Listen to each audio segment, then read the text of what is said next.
श्री सीताराम। आप सभी का हार्दिक स्वागत है मंत्र साधना में।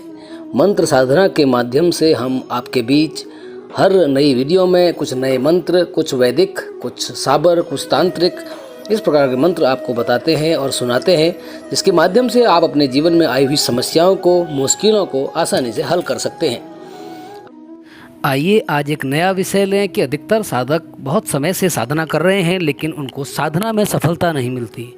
साधना एक शब्द ही बड़ा विशेष है। साधना का अर्थ सामान्य व्यक्ति नहीं समझ सकता, क्योंकि साधना एक कठिन विषय है। साधना किसी चीज़ को अपने अनुरूप बना लेने को ही साधना कहते हैं। तो कोई भी साधना अगर आपको करनी है, कोई मंत्र साधना, कोई यंत्र साधना या कोई भी तंत्र साधना, उसके लिए विशेष नियम और विशेष उसके लक्षण हैं, उसके विशेष कारण हैं। उनको जानकर ही आप साधना को सिद्ध कर सकते हैं। तो साधना अगर आप करने जा रहे हैं या आप कर रहे हैं, तो उसको सबसे पहले आपको एक विशेष गुरु की आवश्यकता होगी। तो गुरु का अर्थ ही यह होता है जो आपको गुह्यानि गुहति गुणानि प्रकटिम करोति। तो कोई भी साधना विशेष यदि आप करने जा रहे हैं या आप बहुत समय से साधना कर रहे हैं, लेकिन वो साधना सफल नहीं हो रही, आपको साधना सफल होती नहीं दिख रही, तो उसके लिए हम आपको एक बहुत सरल मंत्र साधना के माध्यम से देवाकर्षण मंत्र बताने जा रहे हैं। अगर साधना सफल नहीं हो रही, कारण है कि वो जो देवता हैं, जो अधिष्ठाता देवता हैं आपकी साधना के, वो आपसे प्रसन्न नहीं हो पा रहे। देखिए, हम मनुष्य हैं, मनुष्य रूप में मनुष्य से कई बार गलतियां हो जाती हैं। तो वो देवता अगर गलती हो जाए तो आपकी साधना को स्वीकार नहीं करते। लेकिन यदि आपके पास यह देवाकर्षण मंत्र है, तो उस देवता को न चाहकर भी, क्योंकि आप इस आकर्षण मंत्र को पढ़ रहे हैं, तो आपकी साधना में सफलता आपको देनी ही पड़ेगी। तो आज हम मंत्र साधना के माध्यम से आपको ऐसा विशेष मंत्र बता रहे हैं जिससे कोई भी साधना बहुत सरल हो जाएगा। आप चुटकियों में उस मंत्र को सिद्ध कर सकते हैं, उस देवता का प्रत्यक्षीकरण कर सकते हैं। परंतु उसको जानने के लिए आपको बहुत ज़रूरी है इस मंत्र को जान लेना, देवाकर्षण साधना। अधिकतर मामलों में ये देखा जाता है कि साधक बिना किसी गुरु के ही साधना प्रारंभ कर देते हैं। जब तक उनका कोई गुरु नहीं होता या उस साधना के बारे में पूरी जानकारी उनको नहीं है, जिसके कारण कुछ न कुछ गलती अवश्य हो जाती है और जिससे साधना खंडित हो जाती है। और जब साधना खंडित हो जाती है तो दोबारा वो इस प्रयास को करते ही नहीं, क्योंकि मन में साधना पर विश्वास नहीं रहता। उनके मन में असमंजस्य की स्थिति बनी रहती है कि साधना सफल होगी या नहीं होगी। अगर आपको कोई भी साधना करना चाहते हैं तो आपको यह जानना अति आवश्यक है कि साधना में सफल असफल आप क्यों हो रहे हैं, या फिर साधना असफल जो हो रही है उसका क्या कारण है। तो आइए आज हमारे इस मंत्र साधना चैनल के माध्यम से हम आपके बीच एक नया विषय लेकर आए हैं। इसको पूरा अंतिम तक अवश्य सुनिए, जिससे आपको पता चलेगा कि किस प्रकार हम साधना को सरलता से सिद्ध कर सकते हैं। क्योंकि साधना कोई सरल चीज़ नहीं है। बिना गुरु के, बिना एक रास्ते के आप साधना नहीं कर पाएंगे। तो आइए शुरू करते हैं। जय जय सीताराम। आप सभी का स्वागत है हमारे चैनल मंत्र साधना में। आज हम आपको साधना में जो असफलताएं होती हैं उसके क्या मुख्य कारण हैं, पहले वो बताएंगे, और उसके बाद आपको एक ऐसा मंत्र बताएंगे, देवाकर्षण मंत्र, जिसकी सहायता से आपकी जो साधना है वो आसानी से सफल हो जाएगी। आप सरलता से किसी भी देवता को, किसी मंत्र को सिद्ध कर सकेंगे, क्योंकि वो उसका नाम ही देवाकर्षण मंत्र है। आइए पहले ये जानें कि हम गलतियां करते हैं जिनको हम ना करें तो हमारी मनचाही सिद्धि हो जाए। देखिए, साधना में कौन कौन सी गलती नहीं करनी चाहिए और साधक क्यों असफल होते हैं, इसका मुख्य कारण क्या है कि पहले समय में लोगों को आसानी से कोई ना कोई गुरु मिल जाता था। परंतु आजकल इस कलयुग में, वर्तमान समय में, न तो किसी के पास गुरु है, न और जो गुरु हैं उनके पास इतना ज्ञान नहीं है, या वर्तमान में बहुत से साधक बिना गुरु के ही साधना शुरू कर देते हैं। तो ये पहला कारण है कि आपकी जो साधना सफल नहीं हो रही, तो आपके गुरु जो हैं वो सही नहीं है। अब ऐसा तो नहीं कह सकते गुरु सही नहीं है, या आपने सही जगह साधना नहीं कर रहे आप, या दूसरी हम बात कहें कि आपने कोई जो आपके गुरु हैं वो पकड़े नहीं। बिना गुरु के साधना सफल नहीं हो सकती। अधिकतर मामलों में गुरु का ही हाथ विशेष माना जाता है। तो पहली चीज़ ये देखिए कि आपको अवश्य कोई गुरु ढूंढ लेना चाहिए। अगर आपको गुरु कोई नहीं मिलता तो हनुमान जी को अपना गुरु मान लेना चाहिए, क्योंकि हनुमान जी को तुलसीदास जी ने अपना गुरु माना है। कृपा करो गुरुदेव की नाही। तुलसीदास जी कहते हैं कि हनुमान जी को अपना गुरु मान लीजिए। कोई गुरु नहीं है तो हनुमान जी शिव जी के अवतार हैं, या शिव जी तो आदि गुरु ही हैं, शिव जी को गुरु मान लीजिए। तो गुरु मानने के बाद अपने गुरु से उनके मन की बातें पहले कर लीजिए, क्योंकि कोई भी साधना करना चाहते हैं तो गुरु को बताइए कि मैं ये साधना। देखिए, अगर प्रत्यक्ष गुरु नहीं है तो हनुमान जी भी प्रत्यक्ष हैं। इस कलयुग में अश्वत्थामा बदरव्यास हनुमानश्च विभीषण कृपा परशुरामश्च सप्तैता चिरजीविन। हम अक्सर वीडियो में यह जिक्र करता हूँ कि जो 7 चिरजीवी हैं उसमें हनुमान जी को विशेष कलयुग में विशेष देवता कहा गया है। तो हनुमान जी को अपना गुरु मान लीजिए और उनसे अपने मन की बातें, अपनी साधना की जो आप करना चाह रहे हैं उसके बारे में ज़रूर कहिए। अपने आसपास आपके पास कोई दक्षिणमुखी हनुमान जी हैं तो वहाँ जाइए, हनुमान जी के दर्शन कीजिए, उनको प्रणाम कीजिए, उनको प्रसाद चढ़ाइए और उसके बाद अपने मन की बातें उनसे कहिए। हे प्रभु, मैं आपको गुरु मानकर इस साधना को शुरू कर रहा हूँ और इसमें मुझे सिद्धि अवश्य प्रदान करें। तो अवश्य आपको साधना आपकी अवश्य पूरी होगी। अब हम दूसरी बात करें, साधना सफल। बहुत से लोग क्या करते हैं कि साधना में उत्साह नहीं बनता। शुरू में तो बहुत उत्साह होता है कि इस मंत्र को साथ करने के बाद हम ऐसा कर लेंगे, हमारे पास ये साधना आ जाएगी। शुरू में तो बड़े उनके अंदर उत्साह होता है, लेकिन धीरे धीरे समय बीतने के साथ साथ उनका उत्साह जो है वो ठंडा पड़ जाता है, जिससे वो साधना नहीं हो पाती, मंत्र साधना हो ही नहीं पाती। आपकी जो ऊर्जा है, जो आपके अंदर तीव्रता है, जो वेग है, उसको प्राप्त करने के लिए वो हमेशा बना रहना चाहिए। साधना में थोड़ा समय ज़रूर लगता है, लेकिन जब साधना सब साधित हो जाती है तो उसका प्रभाव आपको दिखता है। तो आपको हमेशा उत्साह बनाकर पूरी भावना से जो मंत्र है उसका जाप करना है, क्योंकि हर किसी साधना में सरलता से आपको साधना नहीं मिलेगी, थोड़ा समय ज़रूर लगेगा। लेकिन अगर भाव से, ध्यान से आप किसी भी मंत्र को पढ़ते हैं तो आपको ज़रूर वो साधना आपकी साधित हो जाती है।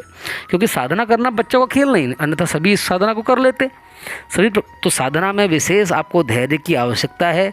जब आप धैर्य रखेंगे तभी साधना पूर्ण हो पाएगी, और साधना पूरी तरह करने के बाद ही सिद्धि होगी। इसलिए थोड़ा सा धैर्य ज़रूर रखें। कम से कम 11 दिन से लेकर 21 दिन तक आपको अवश्य समय लगेगा। कुछ साधनाओं में तो 1-1 महीना लग जाता है, तो लेकिन जो सामान्य सरल साधनाएं हैं उसमें कम से कम 11 से 21 दिन लगते हैं। लेकिन पहले दिन से ही आपको साधना के अनुभव होने लगते हैं, इसलिए थोड़ा समय लगेगा, थोड़ा सा आप ध्यान दीजिए।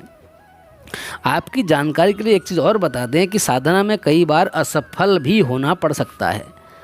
तो ये इस बात पर निर्भर करता है कि आप साधना को किस प्रकार देख रहे हैं, किस प्रकार साधना को करना चाह रहे हैं। साधना करते समय विशेष कुछ सावधानियां जरूर रखनी चाहिए, जिसके न होने से आपको साधना सफल नहीं हो पाएगी। आपको पहली चीज़ है कि रोज़ प्रातःकाल उठना है, ब्रह्मचर्य का पालन करना है और हर दिन गुरु पूजा करनी है। गुरु पूजा अति आवश्यक है, गुरु मंत्र अति आवश्यक है। हमने अपने एक वीडियो में, पिछले वीडियो में गुरु मंत्र आपको ज़रूर बताया है। अगर आप गुरु मंत्र नहीं जप रहे हैं तो आपकी साधना सफल नहीं हो पाएगी। हमने इस वीडियो में लिंक में आपको जो हमने वीडियो दिया है जिसमें गुरु मंत्र बताया है, वो उसमें वीडियो में आपको उसका लिंक मिल जाएगा। अगर आपके पास नहीं है तो मंत्र का कम से कम 108 बार जाप करें। हम आपको एक चीज़ ये बता दें, बहुत से लोग ऐसा सोचते हैं कि वो पहली बार में ही सफल हो जाएंगे। ऐसा बहुत कम है। साधना में पहली बार अगर आप असफल हैं तो आपको अगली बार और साधना से और विश्वास से साधना करनी चाहिए। साधना करते समय बहुत बार देखा गया है कि साधक जिस देवी देवता की साधना करते हैं वह सिद्ध होने के बाद साधक की परीक्षा लेते हैं। वो अपने साधक को डराने का प्रयास भी करते हैं। ऐसी अवस्था में आपके अंदर डर नाम की चीज़ नहीं होनी चाहिए। अपने इष्ट पर पूरा विश्वास होना चाहिए, अपने गुरु पर पूरा विश्वास होना चाहिए। विश्वास एक आकर्षण का काम करता है, क्योंकि अगर आपके अंदर विश्वास है तो साधना में असफल हो ही नहीं सकते। जब आप अभ्यास करने में कंजूसी करते हैं तो व्यक्ति का कोई काम नहीं चलता। अपने मन में यह सवाल अवश्य आते हैं, क्या यह मुझे सफल होगी या नहीं होगी। लेकिन अपने मन को बताइए कि अगर हम पूरे विश्वास से, विश्वासम फलदायकम, विश्वास से इस चीज़ को करेंगे तो अवश्य ही आपको ये साधना सफल हो जाएगी। और तीसरी बात यह है कि साधना जब एक बार शुरू कर देते हैं तो उसके बाद आधी नहीं छोड़ने चाहिए। तो उसका दुष्प्रभाव दिखता है, क्योंकि जो देवता हैं वो देखते हैं कि ये सिद्ध नहीं करने वाला, अगला मंत्र भी आपको सिद्ध नहीं हो सकता। चलिए, ये तो छोटी मोटी बातें थी, कुछ चीज़ें थी जिनके करने से साधना के दौरान अति आवश्यक है। तो हम आपको आज एक ऐसा मंत्र बता रहे हैं कि अपने मंत्र जाप के जो साधना कर रहे हैं उस मंत्र जाप के बाद अगर आप इस मंत्र का 108 बार प्रतिदिन साधना के बाद जाप कर लेते हैं तो आपकी साधना सफल होने से कोई नहीं रोक सकता। वो मंत्र इस प्रकार है, हम उस मंत्र को बता रहे हैं, बड़े ध्यान से इस मंत्र का 108 बार जाप करें। मंत्र इस प्रकार है, ओम नमो रुद्राय नमः, अनाथाय बल वीर्य पराक्रम प्रभव कपट कपाट कीट मार मार हन हन पथ स्वाहा। एक बार फिर से सुन लीजिए। ओम नमो रुद्राय नमः अनाथाय बलवीर्य पराक्रम प्रभव कपट कपाट कीट मार मार हन हन पथ स्वाहा। अक्सर ये देखा जाता है कि पूजा पाठ, भक्ति योग और देवी देवता के साधक जो हैं वो साधना करते हैं, लेकिन देवी देवता या मंत्र सिद्ध नहीं हो पाते। जो देवता हैं वो उनकी अपेक्षा कुछ ज़्यादा रह जाती हैं, या साधक जो है वो मंत्र का जाप ढंग से नहीं कर पा रहा, जिसका उपयोग जो है गुरु से अंश अच्छी तरह नहीं मिला। परंतु इस मंत्र का यदि आप साधना के बाद जाप कर लेते हैं 108 बार, तो उस देवता का आकर्षण होने लगता है और उस आकर्षण से उन्हें आपका मंत्र सिद्ध करना ही पड़ता है। इस प्रयोग को अपनी साधना के बाद करें। यदि आप इस देवाकर्षण मंत्र का यंत्र बनाना चाहते हैं तो 41 दिन तक 1.25 लाख इस मंत्र का विधिवत जप करें और उसके बाद भोजपत्र या कागज़ लेकर आएँ। विशेष रहेगा भोजपत्र नहीं है तो हाथ से बना हुआ कागज़ ले लें, उसको पूजा स्थान पर स्थापित करें और उसमें इस मंत्र को केसर से अथवा गौरोचन से अनार की कलम में जो है उसमें आपको जो जल डालना है, या तो गंगा जल डालें या फिर गुलाब जल डालकर इस मंत्र को लिख लें और 41 दिन तक 1.25 लाख मंत्र जपने के बाद उसको बाहर से मौली से बांध दें और उस पर धूप दीप नैवेद्य लगाकर अपने पास रख लें या एक गले में ताबीज़ में उसको डाल लें। तो आपके पास सदैव देवताओं की कृपा रहेगी। आप जो भी मंत्र जपना शुरू करेंगे वो अतिशीघ्र सफल हो जाएगा, क्योंकि आपने देखा होगा दुनिया में बहुत से साधक हैं जो मंत्र जाप कर रहे हैं, लेकिन उसकी तुलना में कुछ साधक ऐसे हैं, जिस प्रकार आजकल आप देख रहे होंगे देवकी नंदन ठाकुर जी हैं, और अभी बड़े फेमस जो हुए हैं उसमें हमारे जो बागेश्वर धाम वाले जिनको कहते हैं, हनुमान जी की कृपा जिन पर है। तो ऐसे साधक जो हैं उनके पास देवाकर्षण यंत्र है, जिसकी सहायता से वो सदैव जो साधना करते हैं उनके कान में वो आकर कह देती हैं उस देवी। तो इसलिए इस साधना से आपको फ़ायदा हो, हम ये आशा से इस प्रकार के वीडियो बना रहे हैं। यदि आपको ये वीडियो पसंद आता है, कंटेंट अच्छा लगता है, तो अवश्य हमारे चैनल को लाइक और सब्सक्राइब करें और इस वीडियो को आगे शेयर करें, जिससे साधकों को साधना में सफलता मिले। जय जय सीताराम। हार्दिक आभार। बहुत बहुत धन्यवाद।